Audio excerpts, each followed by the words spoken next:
Boy, Signor, in my chamber window lies a book. Bring it hither to me in the orchard. I am here already, sir. I know that, but I would have thee hence and here again. I do much wonder that one man, seeing how much another man is a fool when he dedicates his behavior to love, will, after he hath laughed at such shallow follies in others, become the argument of his own scorn by falling in love? And such a man as Claudio, I am known when there was no music with him but the drum and the fife, and now he had rather hear the tabret and the pipe. I'm known when he would have walked 10 miles afoot to see good armor, and now he will lie 10 nights awake carving the fashion of a new doublet. He was wont to speak plain and to the purpose like an honest man and a soldier, and now he has turned to orthography. His words are a very fantastical banquet, just so many strange fishes. May I be so converted and see with these eyes? I cannot tell. I think not. I will not be scorned, but love may transform me to an oyster. But I'll take my oath on it, till he have made an oyster of me.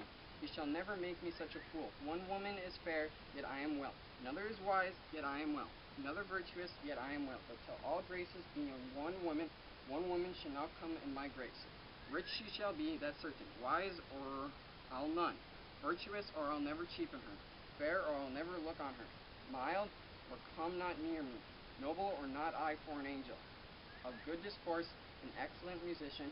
In her hair shall be of what color it please God. Ha! The prince and the monasteer love. I will hide me in the arbor. Come, shall we hear this music?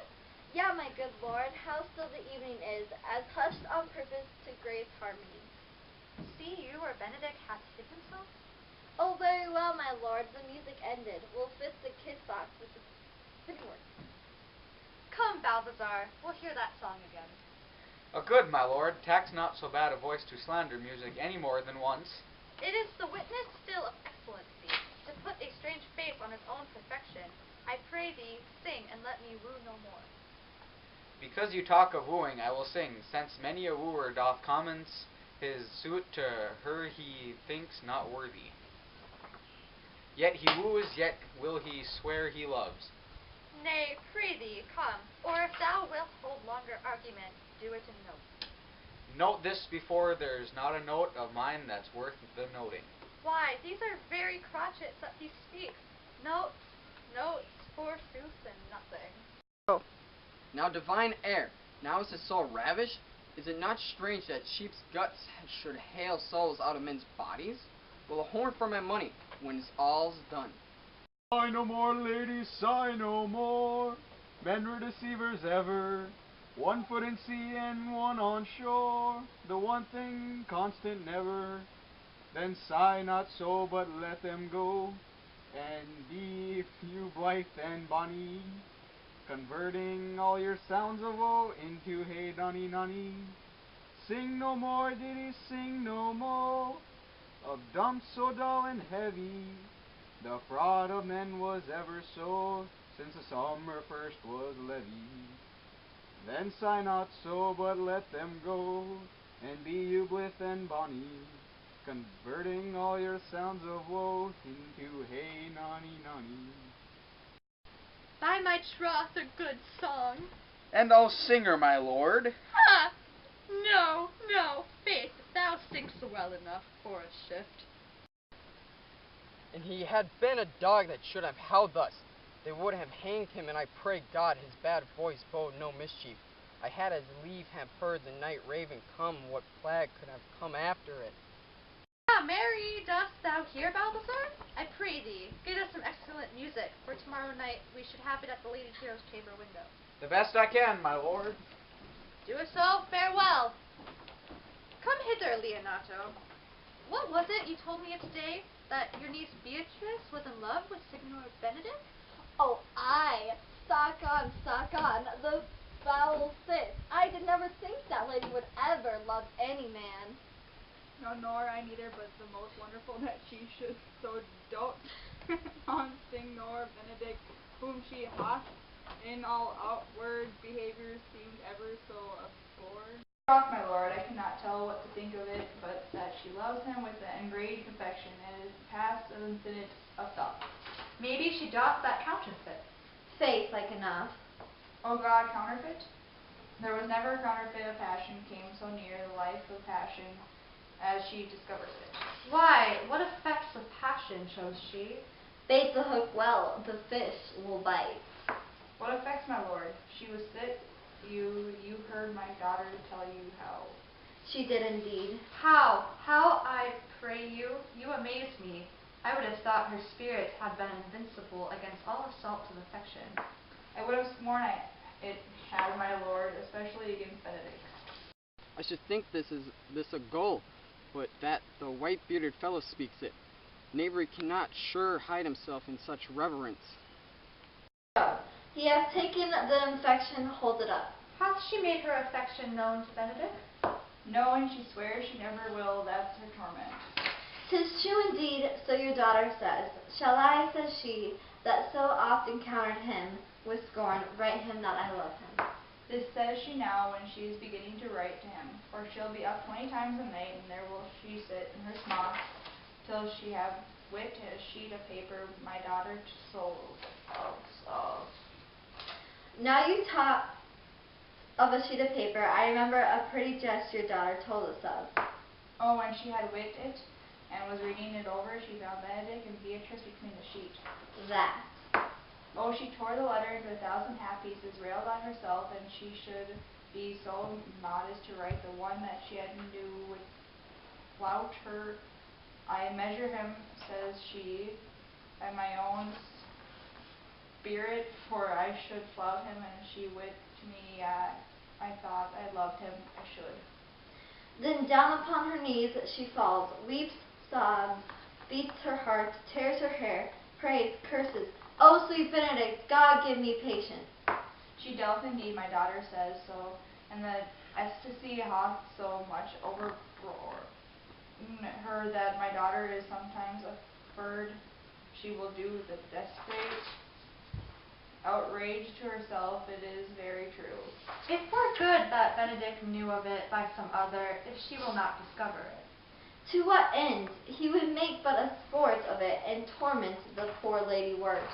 And he should, if were an alms to hang him. She's an excellent sweet lady, and out of all suspicion she is virtuous. And she is exceedingly wise. In everything but in loving Benedict. O my lord, wisdom and blood combating in so tender a body, we have 10 proofs, and one that blood hath the victory. I am sorry for her, as I have just cause, being her uncle and her guardian. I would she had bestowed this dotage on me. I would have doffed all other respects, and made her half myself.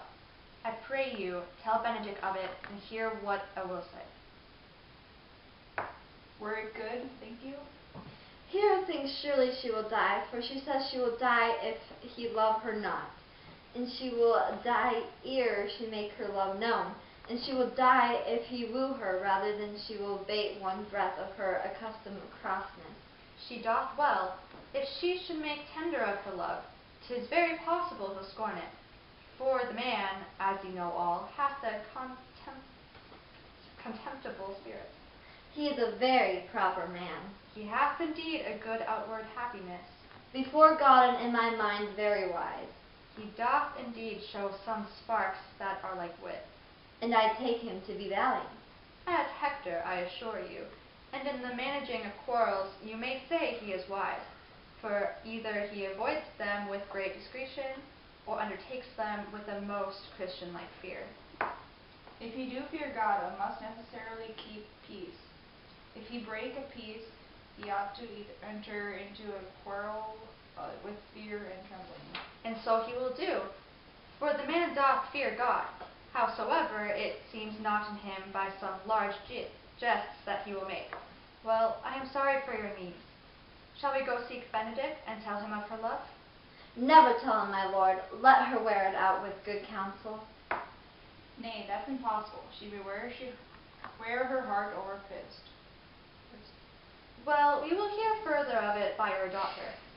Let it cool the while. I love Benedict well, and I could wish he would modestly examine himself, to see how much he is unworthy so good a lady. My lord, will you walk? Dinner is ready. If he do not dote on her upon this, I will trust my expectation. Let there be the same net spread for her, and that must your daughter and her gentlewoman carry. The sport will be when they hold one in opinion of another's dotage, and no such matter. That's the scene that I would see, which will be merely a dumb show. Let us send her to call him in for dinner. Okay, cut it. This can be no trick. The conference was sadly born. They hemmed the truth of this from Hero. They seem to pity the lady. It seems her affections have their full bent. Love me? Why, it must be requited. I hear how I am censored. They say I will bear myself proudly if I perceive the love come from her. They say, too, that she will rather die than give any sign of affection. I did never think to marry. I must not seem proud, happy. They that hear their distractions and can put them to mending. They say the lady is fair. 'Tis a truth, I can bear them witness, and virtuous. 'Tis so, I cannot reprove it. And wise but for loving me, by my troth, it is no addition to her wit, nor no great argument of her folly. For I will be horribly in love with her, I may chance have some odd quirks and remainance of wit broken on me, because I have railed so long against marriage. But doth not the appetite alter? A man loves the meat in his youth that he cannot endure in his age. Shall quips and sentences and these paper bullets of the brain awe a man from the career of his humor? No, the world must be peopled. When I said I would die a bachelor, I did not think I should live till I were married. Here comes Beatrice. By this day she's a fair lady. I do spy some marks of love in her. Against my will, I am sent to bid you to come to dinner. Fair Beatrice, I thank you for your pains. I took no more pains for those thanks than you took pains to thank me. If it had been painful, I would not have come. You take pleasure, then, in the message? Yeah, just so much as you may take upon a knife point and choke a dog with full.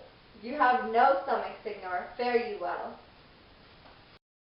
Ha! Against my will I am sent to bid you come to dinner. There's a double meaning in that. I took no more pains for those thanks than you took pains to thank me.